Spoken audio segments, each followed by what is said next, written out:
Okey. Assalamualaikum warahmatullahi wabarakatuh. Hari ini saya bersama dengan beberapa orang anak muda yang hadir bertanyakan beberapa soalan berhubung kenyataan saya baru-baru ni yang memberikan tempoh 7 hari kepada Datuk Ahmad Zahid Hamidi. Saya rasa tanpa melengahkan masa, kita bagi peluang untuk mereka ni bertanya soalan. Silakan. Assalamualaikum. Assalamualaikum. Datuk Madam dan semua pendengar, followers Facebook Datuk Madam. Dari segi anak muda lah, kami sangat bertanya-tanya kenapa Datuk Loman menyerang Datuk Zahid Hamidi dan memberikan tempoh 7 hari. Apakah isu yang memberikan Datuk Loman rasakan yang betapa destruktifnya Datuk Zahid Hamidi ni? Boleh Datuk beri sedikit? Okey. Pertama sekali saya nak beritahu bahawa saya antara orang yang terlibat mengangkat Datuk Zahid sebagai Presiden UMNO. Dan ketika beliau ditabalkan sebagai Presiden UMNO, ketika itu beliau mendapat tekanan daripada pergerakan pemuda UMNO yang mendesak beliau supaya berehat. Saya juga antara orang yang mempertahankan Presiden. Ketika itu orang kanan Datuk Zahid seperti Anwar Musa, Samsul Anwar pun tak kata apa-apa. Mereka tak berani nak mempertahankan Datuk Zahid kerana gelombang yang membenci Datuk Zahid ini memang amat ketara. Tapi saya mempunyai sikap di mana apabila seseorang sudah dipilih melalui proses demokrasi, kita sekurang-kurangnya kena bagi peluang kepada dia untuk menunjukkan kebolehan dia, kemampuan dia. Maknanya at least kena bagi dia 6 bulan. Itu sebab saya bantah bila mana Presiden diserang pada ketika itu. Tetapi walaupun saya menyokong beliau untuk terus kekal dan tidak tunduk, akhirnya beliau telah bercuti selama 6 bulan. Dan semasa beliau mahu kembali semula ke pesada politik, pada ketika itu beliau ada memanggil saya, manggil Datuk Jamal. Dan masa tu yang turut hadir saksi Rafi Awang Kecil. Beliau mengatakan pada saya, meminta kita bantu dia untuk pastikan bila beliau nak balik tu tak ada orang yang menghentam dan sebagainya. Kita buat mind conditioning di peringkat awal supaya laluan untuk dia balik semula sebagai Presiden tu mudah. Dan pada ketika itu beliau berjanji kepada saya dan Datuk Jamal bahawa beliau akan mengadakan EGM dan beliau akan memberi laluan kepada Datuk Najib untuk bertanding jawatan Presiden UMNO. Saya masih ingat lagi, wallahi wabillahi watallahi, dia kata dia nak serahkan balik pada bos, ini ayat dia, dan dia kata dia tak boleh kupap untuk jadi Presiden. Kalau bos nak ambil saya jadi timbalan, alhamdulillah. Tak nak pun tak apa. Ini ayat Datuk Zahid. Jadi itu sebab kita menyokong dia, kita bawa dia kembali. Tetapi bila dia dah kembali, berubah. Dia pergi jumpa bos, jumpa Datuk Najib, menjanjikan Datuk Najib. Dia kata tak payahlah kita buat EGM ni, susah-susah. Dia kata kita akan lantik Datuk Najib sebagai pengurus CBN. Jadi saya sokonglah. Kerana bagi saya, kalau kita nak berhadapan dengan pilihan raya umum, kita kena ada satu ikon, kita kena ada satu tokoh yang boleh dilihat menerajui Barisan Nasional. Jadi kalau tokoh ni jadi ikon yang menerajui Barisan Nasional, Pertama orang akan tengok, mampu tak dia ni mentadbir negara. Sudah pastilah dengan track record 9 tahun, Datuk Seri Najib lebih daripada mampu. Bagaimana dia jadikan Bursa Saham Kuala Lumpur antara yang terkuat ketika dia jadi Perdana Menteri. Bagaimana dia jadikan pertumbuhan ekonomi Malaysia nombor 3 terbaik tahun 2017 ketika dia jadi Perdana Menteri di dunia. Bagaimana foreign direct investment masuk dengan begitu banyak dan tertinggi di zaman pemerintahan dia. Dan macam-macam lagi.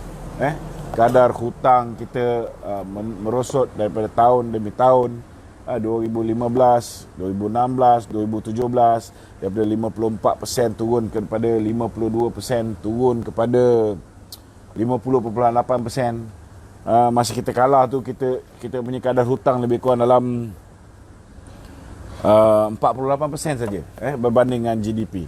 Kita punya kadar defisit, masa dia ambil alih, defisit kita ni negatif 6.7%.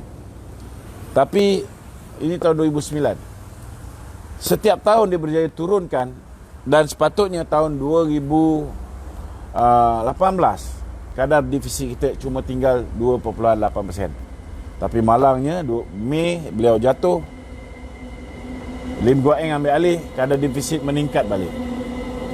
Jadi bagi saya, bila Zahid janjikan nak bagi bosku jadi pengurusi BN, saya sokonglah. Walaupun janji dia pada saya, wallahi wa billahi wa tallahi, dan juga Datuk Jamal, kita tahu dia ni lemah. Peringkat awal tu memang dia okey. Kita nyokong dia sebab dia lantang, dia lantang bersuara. Tapi semenjak dia kena dakwa je, gone. UMNO 6 bulan tu macam blur, tak tahu nak buat apa. Terkontang-kanting saya turun jalan raya. 6 bulan yang pertama tu. Jadi bila dia kata dia nak serahkan balik pada Datuk Najib, itu dah lebih kurang dekat setahun. Saya ingat lagi bulan puasa tahun lepas. Tanya Rafiq Awang Kecil. Cuma Rafiq Awang Kecil sekarang ni, disebabkan masa Zahid nak bekerjasama dengan Mahathir, Rafi ni dia dibayar oleh Anwar Musa. Jadi memang dia ikut Anwar Musa lah. Anwar Musa kan memang pro kepada kerjasama. So dia sekarang ni dah sebelah sana lah, sebelah ni. Tapi dia ada dalam waktu tersebut, dia mendengar apa yang Zahid ucapkan pada saya dengan Datuk Jamal. Dan akhirnya apa yang berlaku, kita tengok janji dia pada Datuk Najib nak bagi Datuk Najib jadi pengurusi BN supaya Barisan Nasional mempunyai peluang untuk menang pilihan raya ke-15. Tiba-tiba berubah menjadi pengurusi Barisan Nasional, pengurusi Lembaga Penasihat Barisan Nasional. Tak ada dalam struktur pun. Jadi daripada kesimpulan inilah saya boleh anggap ini Zahid ni manusia yang paling munafik. Kerja dia pergi jumpa orang ni, kan? Janji macam-macam tapi tidak boleh menunaikan janji. Dia dengan Mahathir tak ada beza. Memang bangsa munafik. Minta maaf cakap. Okay. Tapi saya tak adalah membenci dia sampai macam yang Rafi Awang Kecil cakap lah. Semua salah Zahid, semua salah Zahid, semua salah Zahid. Tulisan dia pun banyak tak betul. Kata dulu saya kena pecat pada UMNO kerana salah Zahid. Mana ada saya cakap macam tu? Kan? Saya dipecat daripada UMNO dulu kerana saya pada 8 Oktober tahun 1998, 6 hari selepas Anwar Ibrahim dipecat, saya hadir dalam perhimpunan di Dewan Merdeka UMNO. Ketika itu Tuan Dr. Mahathir kata Anwar sudah jumpa saya, dia mengaku dia ada buat. Maknanya Anwar mengaku dia ada liwat. Masa tu saya tak percaya. Saya bangun, saya kata Mahathir pembohong. Saya yang kata Mahathir pembohong, dan kerana satu perkataan itu, keahlian UMNO saya telah dipecat. Saya telah ditarik, hilang keahlian saya, dipecat, dan mereka kata saya tidak boleh merayu untuk tempoh 3 tahun. Cukup 3 tahun saya berada di dalam penjara. Okey, Datuk. Saya ada soalan. Adakah segala perkara yang diberikan oleh Datuk Zahid kepada Datuk Seri Najib merupakan dendam kesumat apabila Datuk Zahid dahulu pernah menjadi Timbalan Perdana Menteri pada era pemerintahan BN yang lepas. Tetapi Datuk Seri Najib telah memberikan satu kebebasan untuk Datuk Hussein Tan Sri Hussein dia beri untuk Menteri Perkara Khas. So dia tak beri kepada, padahal Timbalan Perdana Menteri adalah Datuk Zahid. Oh, ni bukan Hussein. Isyamuddin. Datuk Isyamuddin. So adakah ini adalah dendam kesumat daripada Datuk Zahid kerana kita nampak sepatutnya Timbalan Perdana Menteri ni adalah orang yang kedua paling berkuasa kat Malaysia. Tak. Dia saya tak nampak pasal dendam kesumat. Ini kena betul. Yang betul kita kena cakap betul. Sebenarnya ketika Datuk Seri Najib mengambil keputusan untuk melantik Datuk Zahid sebagai Timbalan Perdana Menteri, masa tu Hishamuddin mengajuk dan nak letak jawatan bagailah. Itulah sebabnya Datuk Najib terpaksa bagi dia jawatan tambahan. Dia dah jadi menteri apa masa tu Menteri Pertahanan kan. Datuk Najib terpaksa bagi dia jawatan Menteri Tugas-Tugas Khas yang berpangkalan di Jabatan Perdana Menteri. Untuk dia supaya dia tak lari daripada perjuangan lah. Maknanya dia masih terus. Saya tak nampak apa yang Datuk Zahid lakukan pada Datuk Najib ni lebih kepada hasad dengki ataupun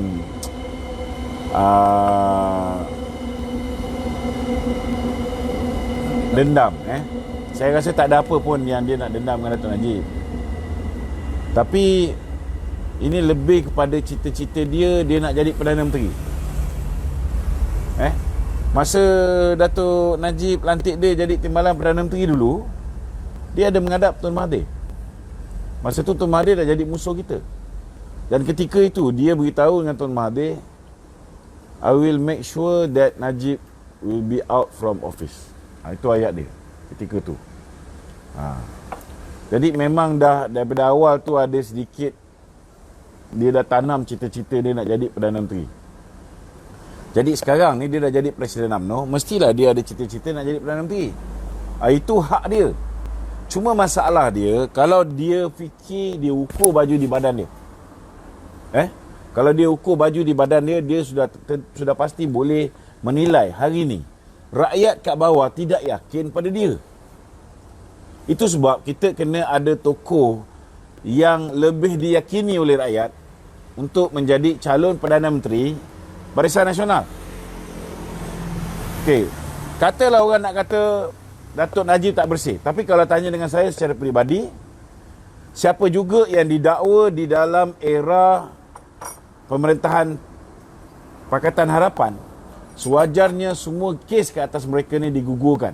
Kerana kes ke atas mereka ni memang berniat jahat, malicious prosecution, berniat ni apa yang dipanggil sebagai pendakwaan terpilih, kan? Iaitu sesuatu yang berlaku selepas ketua Komunis Melaya punya peguam dan juga Lim Guan Eng punya peguam dilantik menjadi perdana peguam negara. Dan kita pun boleh lihat hari ini bagaimana ketua hakim negara yang dilantik selepas pelantikan Tommy Thomas, ketua hakim negara dilantik oleh Mahathir ialah Richard Malanjun. Dan kita tengok Tan Sri Richard Malanjun, sebaik saja dia berhenti bersara, dia diberi tempat di dalam kumpulan Berjaya. Yang kita tahu kumpulan Berjaya ni Vincent Tan punya. Vincent Tan baik dengan Tun Mahathir, kroni rapat Tun Mahathir. Dan baru-baru ni ketika pilihan raya kecil, pilihan raya negeri di Sabah, kita tengok Richard Malanjun naik satu pentas dengan DAP untuk berkempen untuk calon warisan. So itu pun kita dah boleh nampak dah bagaimana orang ini yang memutuskan siapa menjadi hakim. Itu sebab hakim dalam kes Datuk Najib ni kita tengok sepatutnya Hakim Sofian Hakim Sofian menjadi hakim, tetapi Sebaik saja Richard Malanjun dilantik menjadi Ketua Hakim Negara, dia telah singkirkan Hakim Sufyan, digantikan dengan Nazlan. Nazlan seorang junior judge, tiba-tiba daripada mahkamah komersial dan tidak ada pengalaman langsung untuk handle kes jenayah, tiba-tiba diangkat menjadi hakim untuk handle satu kes berprofil tinggi yang mana ianya dari sudut jenayah. Dia langsung tak ada experience. So daripada situ pun kita boleh nampak bagaimana haywire-nya sistem perundangan kita zaman Tun Mahathir, dan hari ni pun dah lebih kurang sama je. Ketua Hakim Negara yang baru pun masih lagi Ketua Hakim Negara yang dilantik oleh Mahathir. Ketua Polis Negara pun masih lagi Ketua Polis Negara yang dilantik oleh Mahathir. Jadi bagi saya, Datuk Najib sepatutnya kes ke atas dia ni semua digugurkan. Bagaimana Tommy Thomas dulu boleh menganggap pendakwaan ke atas Lim Guan Eng adalah political prosecution, maka sewajarnya kalau dia boleh lepaskan Siva Rasa Rasya, dia boleh lepaskan Eric Paulson, dia boleh lepaskan Hasan Karim, Tien Chua, Fizi Ramli, ramai lagi Pang Likun. Kalau dia boleh lepaskan semua ni, apa salahnya hari ni Perikatan Nasional sudah memerintah sewajarnya pendakwaan terpilih ke atas pemimpin Barisan Nasional semuanya digugurkan.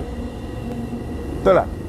Jadi kalaulah Datuk Najib tidak ada kes ini, maka sememangnya beliaulah ikon yang terbaik kita ketengahkan sebagai calon Perdana Menteri. Jadi sekarang ni kita kena terpaksa, dah tak boleh nak buat apa. Kita dah cakap jangan berkawan dengan syaitan, kan? Jangan percaya dengan Muhyiddin. Dia ni hanya baruah kepada Mahathir. Tapi mereka masih meneruskan. Jadi akibat dia hari ni kita terpaksa tunggu Datuk Najib selesai kes di mahkamah, baru kita boleh angkat dia sebagai pengurusi Barisan Nasional. Tapi kalau kita tengok pembangkang, kita tengok Pakatan Harapan, Anwar ni dah keluar video. Dah keluar video. Azmin pun dah keluar video. Masih diangkat menjadi Timbalan Perdana Menteri. Anwar ni dah didapati bersalah di mahkamah paling tinggi dalam negara, Mahkamah Persekutuan. Tapi masih diangkat menjadi calon Perdana Menteri. Jadi ahli parlimen. Masih lagi dikekalkan ketika dia dalam penjara, masih lagi ketua umum. Jadi apa salahnya kalau Datuk Najib diangkat menjadi pengurusi BN dan sekaligus menjadi calon Perdana Menteri kita? Kalau tak boleh calon Datuk Najib pun, kita ada tokoh lain. Kita ada orang macam Datuk Seri Muhammad Hassan. UMNO tak pernah ketandusan macam yang KJ cakap. Dia kata UMNO tidak ada calon yang lebih credibility daripada Muhyiddin. Mak Hassan jauh lebih baik lah. Kurang-kurang dia tak main bini orang. Minta maaf cakap ni betul ni, kan?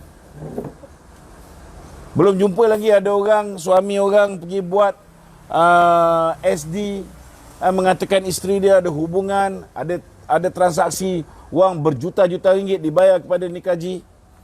Tak ada, bro. Boleh panggil bro, Tak ada. Tapi ini reality. Jadi persoalan saya, dalam keadaan hari ini rakyat tidak percaya. Dan rakyat dah bagi peluang. Lepas dia naik, apa dia buat? Dia bawa fail 87 pertuduhan dia tu, pergi menghadap Mahathir. Yang ada Mukris tulis tu betul. Malu kita tahu. Presiden UMNO pergi jumpa Mahathir, pergi jumpa musuh kita. Kita menang 54 kursi, dia pergi jumpa musuh kita yang hanya ada 13 kursi. Minta tolong nak lepaskan kes 87 pertuduhan. Orang lain ada kes. Datuk Najib ada kes, Kunan ada kes. Tapi ada dia orang tunduk tak? Tak ada, dia orang lawan. So memang Datuk menyatakan yang perjuangan Datuk Zahid ni adalah untuk perjuangan melepaskan diri daripada... Ini masalah dia. Betul lah. Saya cakap terus terang, saya tidak ada masalah orang yang kena dakwa zaman kita tidak lagi dalam kerajaan, musuh kita dakwa. Saya tak ada masalah mereka ni kita angkat menjadi pemimpin. Tak ada masalah. Tetapi jangan tunduk dengan musuh kerana kes tersebut. Bung Mokhtar tak tunduk dengan musuh, dia lawan. Okey. Saya tak ada masalah dengan Bung. Kan? Tapi kalau ada kes, kerana kes itu dia tunduk dengan musuh, musuh nak jawatan Perdana Menteri, dia ada 43 kerusi. Zahid ada 43 kerusi. Campur dengan Tanjung Piai. Dia boleh bagi yang ada cuma 7 kerusi. Buang Syahrudin, tinggal 6 kerusi je yang betul-betul tiket PPBM yang menang. Dan menyokong Muhyiddin. Dia ada kekuatan di Sabah. Sabah ni fixed deposit BN tau. Kalau Sabah tak menang, dah lama dah Semenanjung ni bungkus UMNO. Kerana UMNO Sabah ni. Tapi kita tengok bila raya lepas, kita menang kerajaan negeri. Syafi'i merompak 6 orang daripada kita. Apa yang Presiden UMNO buat? Nombor 1, bila Bung menggunakan otonomi, mengumumkan mahu bertanding 73 kursi, dia override. Dia bincang dengan Bung, pujuk Bung, bertanding 42 je. Bila bertanding 42, orang tak yakin dengan BN, sebab BN bertanding separuh. Akhirnya orang undi warisan. Ada setengah mengundi Perikatan Nasional sebab lambang dia lebih kurang sama. Gambar dia macam tu.